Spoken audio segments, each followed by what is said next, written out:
लोकतंत्र का पहरेदार आरटीआई इंडिया न्यूज़ और आरटीआई इंडिया न्यूज़ पर RTI activist Balwinder Singh ji, district gurdwara प्रबंधक कमेटी के वाइस प्रधान, आज हमारे साथ बात कर रहे हैं। सिख युवाओं के साथ पिछले दिनों में आप लोगों ने देखा होगा, चाहे वो भर्ती के लिए जाते थे, चाहे वो कॉलेज में पेपर के लिए जाते थे, कहीं ना कहीं उन लोगों का हरास किया जाता था। उनके कड़े को लेकर के, उनकी कृपान को लेकर के, कई बार पगड़ी को लेकर के भी ऐसे मुद्दे सामने आए हैं कि उन्हें हरासमेंट किया गया है। वो लोग परेशान थे, लेकिन काफ़ी सालों से उनकी कोई बात करने वाला नहीं था।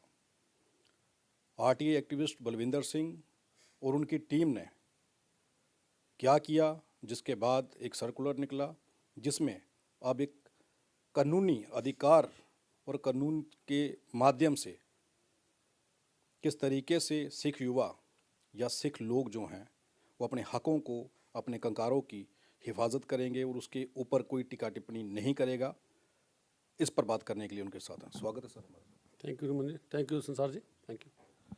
मुझे बताएं बलविंदर जी, ये सर्कुलर जो जारी हुआ, इससे पहले आप लोग इस मुद्दे को लेकर के गए थे और ये काफ़ी सारे मुद्दे सामने आते थे। आप हमेशा समय समय पर इस पर आवाज़ उठाते थे और उन लोगों की बात किया करते थे, लेकिन वजह क्या थी, इसके ऊपर रोक क्यों नहीं लग रही थी? जब से आप डिस्ट्रिक्ट गुरुद्वारा प्रबंधक कमेटी के अंदर आए हैं, वाइस प्रेसिडेंट बने हैं, उसके बाद काफ़ी सारी मदद जो है सिख समाज की हो रही है और सिख समाज के लोग काफ़ी ज़्यादा खुश भी हैं। तो आप कैसे देखते हैं, किस तरीके से ये लड़ाई लड़ी जब उन लोगों के हकों पे या उन लोगों के ककारों को लेकर के उन लोगों को हरास नहीं किया जाए? देखिए संसार जी, मैं बात शुरू होती थी जब आपने हेरिटेज के स्कूल का मुद्दा देखा होगा। वहाँ एक बच्ची को, बड़ी गुरसिख परिवार की बच्ची है, जब कोरोना काल रहा तो बच्ची गुरु घर में बैठ के पाठ पूजा करती थी, बच्ची ने अमृतपान कर लिया। तो आजकल आज के दौर में बच्चे नशों की तरफ जा रहे हैं, अमृतपान की तरफ लोग कम जाते हैं, लेकिन जो बच्चे जाते हैं तो बड़े फ़ख्र की बात आती है माँ बाप के लिए भी और देश के लिए भी, एक अच्छे शहरी बनते हैं अमृतपान करके।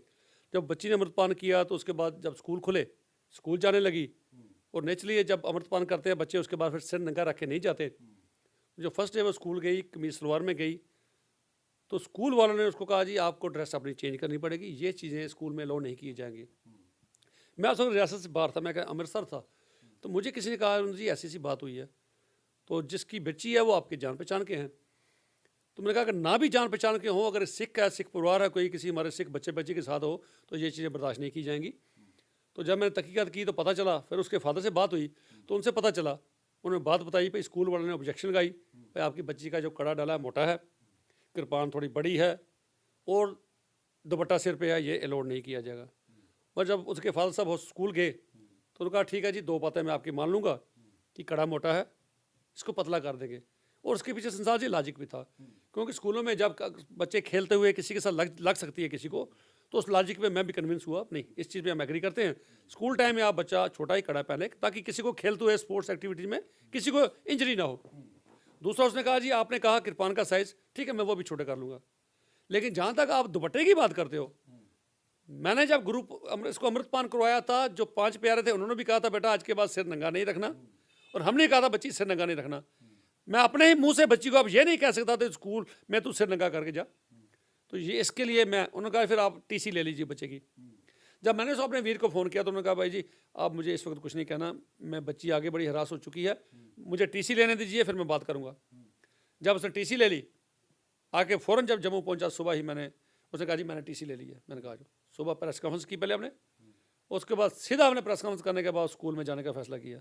नौजवान काफ़ी थे मेरे साथ, सीधा हम स्कूल में चले गए और काफ़ी वहाँ पर जदोजहद हुई, मैं काफ़ी इमोशनल भी हो गया। तो हिंदुस्तान के हर चैनल ने हमें, पीटीसी तक, वर्ल्ड वाइड, मैं कहता हूँ जिस चैनल की कभी कोई व्यूअरशिप नहीं थी उसकी भी 1-1 लाख 2-2 लाख उसकी व्यूअरशिप होगी।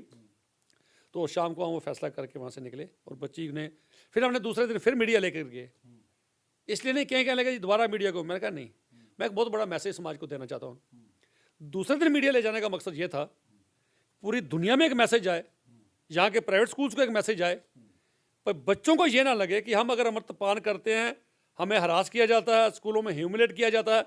5000 बच्चा पढ़ता था इस स्कूल में, तो अगर 4999 को जाने दिया, एक बच्ची को आपने ककारों की वजह से निकाल दिया, उसकी कितनी ह्यूमिलेशन हुई होगी। हमने कहा अगर इसको रोक नहीं लगाई जाएगी तो बच्चे हमारे अमृतपान नहीं करेंगे, वो कहेंगे मैं बार बार ह्यूमिलेट क्यों हूँ, मेरी इन्वेस्टमेंट होती है। तो उनको ये लगे कि मेरी कौम मेरे साथ खड़ी है, ताकि बच्चों को कल ये ना लगे वह अमृतपान नहीं करेंगे। इसलिए हमने दूसरे दिन भी मीडिया ले जाकर और उस बच्ची को हमने दस्तार पहनाई, फिर ये बताने के लिए वर्ल्ड वाइड पे अगर सिख दूसरे की रिलीजियस सिंबल्स के लिए लड़ सकते हैं, गुरु तेग बहादुर साहब जिन्हों की खातिर जान दे सकते हैं, तो हम अपने कारों की हिफाजत करना जानते हैं।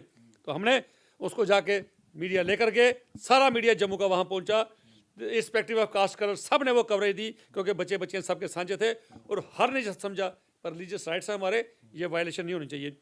तो दुपट्टा पहनने से जिसको मना किया उसको दुमाला बांध के हम छोड़ के आए, और ताकि बच्चों में बाकियों में एक मैसेज आए पहले ही हमारी कम्युनिटी हमारे साथ खड़ी है। ये उसके बाद 22 मार्च को रजौरी में एक एग्ज़ाम हुए, सब इंस्पेक्टर के एग्ज़ाम थे। हमारे बच्चे बच्चियाँ वहाँ गई और बड़ी खुशी होती जब ये पता चलता कि हमारे बच्चे बच्चियों ने बड़ा अमृतपान किया हुआ है, कृपान के कार्ड डाले हैं। तो मुझे किसी चैनल की वजह से मैसेज मिल गया, बरुण जी वहाँ एग्ज़ाम था, तो बच्चे बच्चियों को 4 बच्चियाँ 3 बच्चियाँ और एक बच्चा उनको रोक दिया गया। वो नौशहरे से आए हैं एग्ज़ाम देने। उस बच्ची ने कहा जी हमें अलाउड किया गया है, संवैधानिक तौर पर हमें गारंटी दी गई है। उन्होंने कहा नहीं जी हम बहस नहीं करनी है, हम नहीं जाने देंगे। उसने कहा अच्छा फिर हमें अंदर जाने दो, मैं वॉशरूम जाके कम से कम ड्रेस करके तो मैं इसको उतारूँ। कहने के अंदर में नहीं, बाहर जगह भाई सड़क में कहाँ जाके वो अपना कृपान उतारती, क्योंकि वो ड्रेस के अंदर डाली होती है।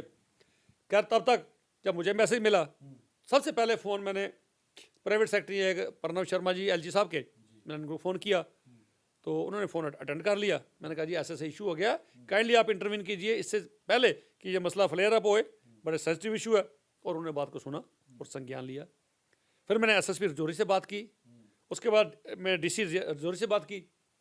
तो करते करते टाइम लगते लगते मेरे पास 1-1 मिनट नोट है वो, जब स्कूल बच्चे आए थे उसके 45 मिनट लगे उन बच्चों को दोबारा अंदर जाने दिया गया, इंटरवेंशन में, गवर्नमेंट की इंटरवेंशन की वजह से। सेम डे फिर हमें बाद में पता चला एक बहन और एक भाई भद्रवा में, सरतंगल में एक स्कूल है वहाँ, डोडा से वो गए थे भद्रवा में एग्ज़ाम देने, उनको भी रोका गया, लेकिन 10-15 मिनट के बाद जाने दिया। हमने प्रेस कॉन्फ्रेंस की, मैंने एलजी साहब को लिखा इंक्वायरी करने के लिए, मैंने डीजी दिलबाग सिंह जी को लिखा, खैर कहीं एक तरह से इंक्वायरी गई, लेकिन इंक्वायरी को गोलमोल कर दिया गया। बच्चों को बुलाया गया, बच्चों ने कहा हमें ऐसा किया गया, उसके बावजूद इंक्वायरी अफसर को यह कहा गया था भाई तो इसको हशअप करना जी, ऐसा कोई इशू नहीं हो। उसने कहा जी 2-4-5 मिनट बात हुई, 5 मिनट के बाद बच्चों को छोड़ दिया गया, जबकि 45 मिनट्स लगे बच्चों को जाने के लिए। उसके बाद नीट के एग्जामिनेशन हुए जम्मू में, फिर 2 स्कूल, RM पब्लिक स्कूल में रोका गया बच्चे को, आर्मी स्कूल पलौड़ा में रोका गया। तब मैं संसार जी मैं गाड़ी में जा रहा था तो मुझे मैसेज आया पे ऐसे हुआ है। तो मुझे पता था नीट के एग्जामिनेशन है, मैंने 2 दिन पहले ही नीट की वेबसाइट से उनकी जो कंटेम्प्रेरी ड्रेस कोड होते हैं वो उन्होंने वहाँ लिखा हुआ था भाई ये अलाउड किए जाएंगे। तो सिखों के लिए उन्होंने ये लिखा था ये अलाउड है। तो मैंने उसका स्क्रीनशॉट ले लिया था। जब मुझे पहले किसी बच्ची के फादर का फ़ोन आया, बरुण जी ऐसे बात है, बच्ची को रोक दिया गया है, मैंने उसको स्क्रीनशॉट भेजा। मैंने कहा स्कूल के प्रिंसिपल को बताओ, सिक्योरिटी अफसर्स को बताओ, तो बात करो। तो उसको कहा, तो फिर मुझे दूसरी जगह से फ़ोन आ गया, RM पब्लिक स्कूल चौदी, उनको भी मैसेज भेजा। 3 स्कूलों में वहाँ उसने हुआ, 2 स्कूल वालों ने फिर इमीडिएट वो नोटिस पढ़ा, उसके बाद छोड़ दिया गया। तीसरे में थोड़ा टाइम लगा लेकिन छोड़ा गया। हम ये कहते हैं बार बार ऐसा क्यों? सिख कौम कोई हिंदुस्तान में नहीं आई, आज विदेशों में ककारों को मान्यता मिली है। फ्रांस में लड़के पगड़ी के लिए मान्यता ली, जर्मन, इटली, न्यूजीलैंड, कनाडा। तो आज मैं एक वीडियो मैंने अपनी फेसबुक पे भी डाला है कि ब्रिटिश आर्मी ने जो सिर्फ पहले अपने पर्सनल्स को बाइबल दिया करते थे, आज उन्होंने 28 अक्टूबर पिछले महीने 28 तारीख को गुटका साहब नितनेम के गुटके पब्लिश करके अपने सिख अफसर्स को देने शुरू किए। तो कितनी बड़ी मान्यता दी है। तो बाहर विदेशों में अगर हमारे रिलीजियस सिंबल्स को, हमारी रिलीजियस पोजीशंस को वहाँ मान्यता दी गई, तो हिंदुस्तान में सिख नए तो नहीं हुए, यहाँ ये पुलिस अफसर नए भर्ती तो नहीं हुए, इनको सिख राइट्स के बारे, सिखों के जो रिलीजियस राइट्स हैं वो नहीं पता। मैं तो शुक्रिया करता हूँ अम्बेडकर साहब का, शायद अगर उन्होंने संविधान में आर्टिकल 25 में कृपान अलाउड ना की होती तो आज की सरकार ने ज़रूर रोकती भाई आप कृपान अलाउड नहीं की जाएगी। क्योंकि हमारे एक किसी पॉलिटिकल पार्टी के एक अफसर हाईकोर्ट में केस भी किया था भाई ये सिखों को ये अलाउड क्यों किया गया है, इनको बंद किया जाए। ये चीज़ें हुई। उसके बाद एक चीज़ अच्छी हुई, मैं थोड़ा अवेयर हूँ, पब्लिक सर्विस कमीशन के एग्ज़ाम आने लगे। तो मेरे एक दोस्त वहाँ एक मेंबर हैं हमारे, मैंने उनसे फ़ोन किया, मैंने कहा जी ऐसे 2-3 दिन के बाद आपके एग्ज़ाम है, तो हमें लगता है कि एग्ज़ाम में भी बच्चों को दोबारा रोका जाएगा, अगर ऐसा किया गया तो ये बर्दाश्त नहीं किया जाएगा। तो उन्होंने कहा बरुण जी ऐसा नहीं है, मैं आपकी चेयरमैन साहब से बात करवाता हूँ। लेकिन जब चेयरमैन साहब को कॉन्टेक्ट किया गया तब वो एलजी साहब के साथ कहीं वैष्णो देवी टूर पे थे। तो उन्होंने कहा ठहरो, मैं कंट्रोलर ऑफ एग्जामिनेशन से बात करता हूँ। मैं उनका शायद नाम बोल गया, विनय जी था या क्या। जब उनसे बात की, मज़ा आ गया बात करने का। कहते बलविंदर जी फिक्र ना करो, मैं आर्मी बैकग्राउंड से हूँ, मैं हर रिलीजन की उतनी इज्जत करता हूँ जितने मैं अपने की करता हूँ। ये जो आपने बात कही है ये बात मेरे होते नहीं होगी, मैं आपको शाम को कॉल बैक करता हूँ। उसने सबको, जितने भी नोडल अफसर थे डिस्ट्रिक्ट के, उन सबको कह दिया। उन्होंने नोटिफिकेशन निकाल दी भाई किसी भी जगह किसी भी सिख बच्चे को रिलीजियस सिंबल लेकर अंदर जाने से नहीं रोका जाएगा। तो कहने लगा बलविंदर जी आप फिर भी मेरा नंबर रख लीजिए, फिर भी मेरा नंबर रख लीजिए, अगर आपको कोई प्रॉब्लम होती है विद इन सेकेंड में आपको वो मसला हल कर दूंगा। बड़ी खुशी हुई। और वाकई जब नेक्स्ट डे हुआ तो वहाँ नहीं रोका गया, किसी को नहीं रोका गया। तो लेकिन फिर भी हमें ये था कि उसके बाद जब लास्ट फिर पीछे एग्ज़ाम हुआ, बेसिक सेंट्रल बेसिक स्कूल में रोका गया बच्चे को। फिर हमने फिर दोबारा किया, फिर हमारा मूड ये बन गया कि अब हम कोर्ट में जाएंगे, क्योंकि 2018 में दिल्ली सिख गुरुद्वारा मैनेजमेंट कमेटी ने भी एक लवलीन कौर लड़की थी, उसका भी कम्पिटिटिव एग्जाम में रोका गया। उसने कोर्ट में केस किया, जजमेंट कोर्ट में दोबारा जजमेंट देनी पड़ी। बार बार कोर्ट को इंटरवीन क्यों करना पड़ता? सरकारों को पता है हमारे रिलीजियस राइट्स क्या है, फिर ये डिस्क्रिमिनेशन क्यों? ये जब लोग, सिख समाज के लोग आपके पास पहुंचे, डीजीपीसी को आकर के उन लोगों ने ये कहा कि हम लोगों के साथ ऐसे मुद्दे जो हैं वो पेश आ रहे हैं, हर जगह पर ये हो रहा है, उसके बाद में क्या कदम रहा आपका? देखिए, सबसे पहले तो हमने प्रेस कॉन्फ्रेंस की डीजीपीसी ने, उसके बाद फिर हमने फैसला किया, क्योंकि नौजवानों में बड़ा रोष था, कम्युनिटी में बड़ा रोष था, बार बार बच्चों को हरास किया जाता था, उनके लिए एम्बैरसिंग सिचुएशन क्रिएट की जाती थी। फिर हमने फैसला किया भाई इस पर चुप नहीं बैठेंगे, पहले तो हम एसएसपी साहब के पास जरूर जाएंगे, एक मौका उनको जरूर देंगे, सुनेंगे क्या कहते हैं। तो हम पूरी डीजीपीसी की टीम और हमारे साथ उस पर कम से कम 10-15 नौजवान और हम 25-30 लोग एसएसपी साहब के ऑफिस के, जब फ़ोन किया उन्होंने बुलाया, जाके वहाँ बात की तो उन्होंने भी इस चीज़ पे माना कि गलतियाँ कहीं ना कहीं कुछ गलतियाँ हुई हैं।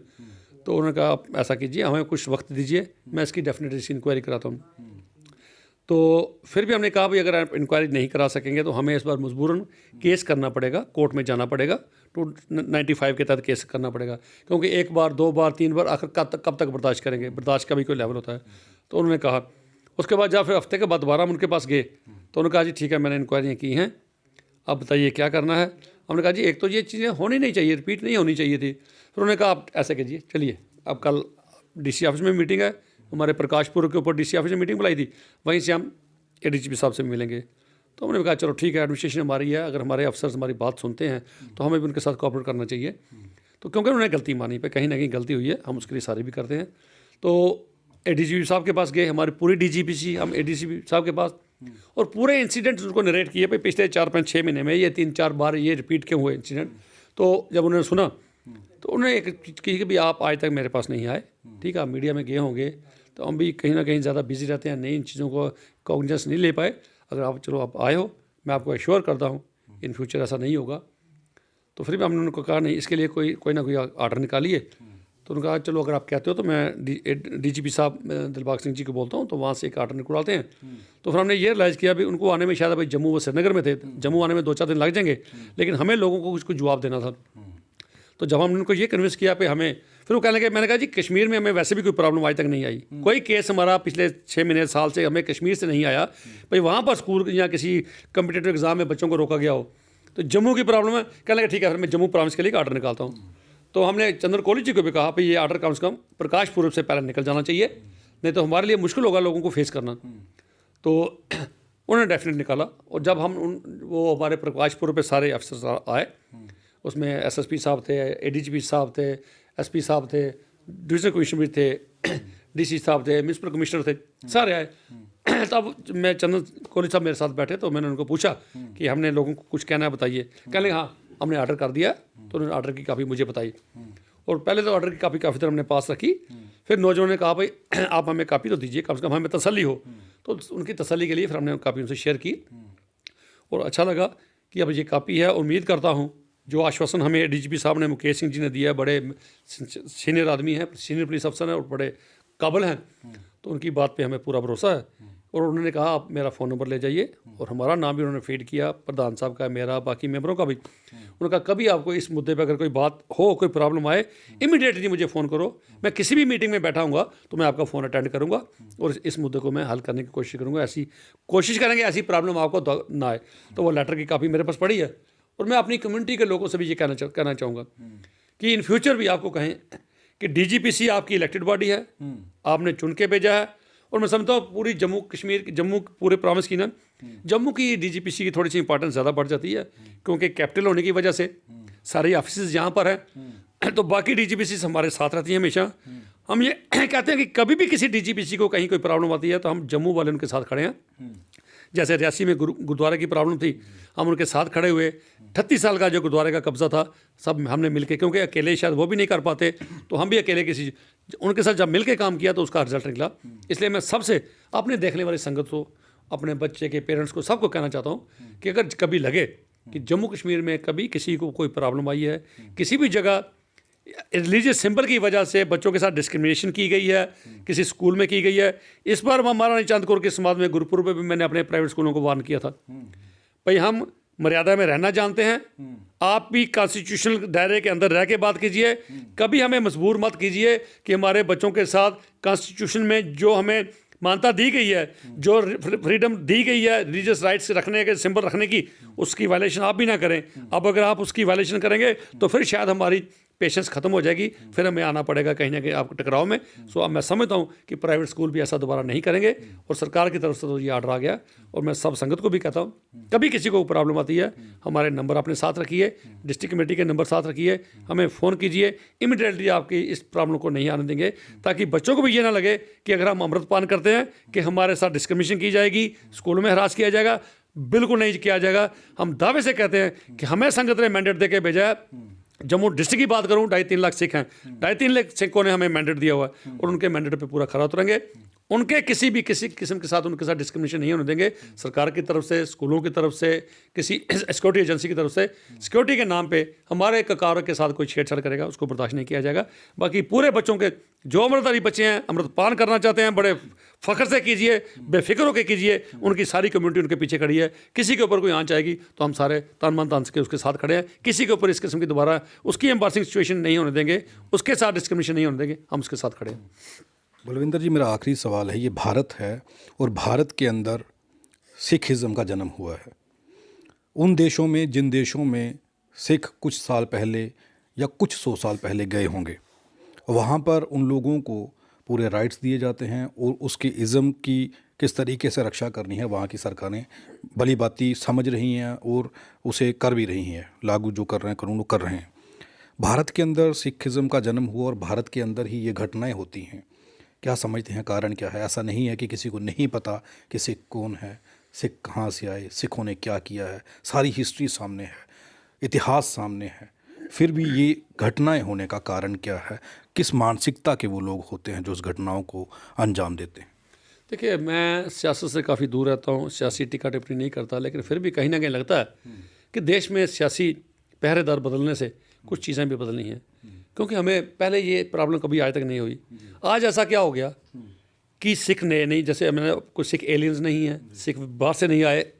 जिन जिन देशों में जाके सिखों ने अपना जाके ठहरे, वहाँ बिज़नेस शुरू किया, हर कम्युनिटी ने हमारी बहादुरी को, हमारी सिंसियरिटी को, हमारे लंगर सिस्टम को, लोगों की में जो सेवा भाव है उसकी कदर की।